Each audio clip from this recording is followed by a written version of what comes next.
Hello friends, in this video I will show how to combine columns into one longer column. So firstly select your column or your data, then click on data and here click on from table range, click on OK.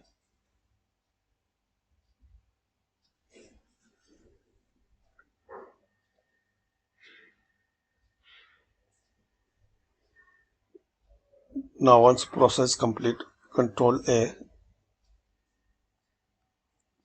and select all, then click on transform. Here select unpivot column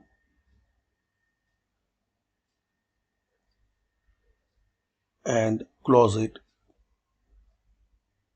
Here click on keep.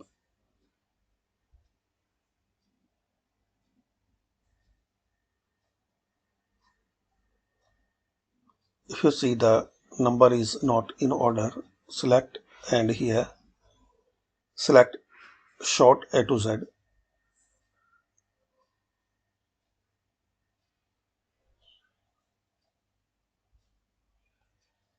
So thanks for watching. Comment this video useful for you.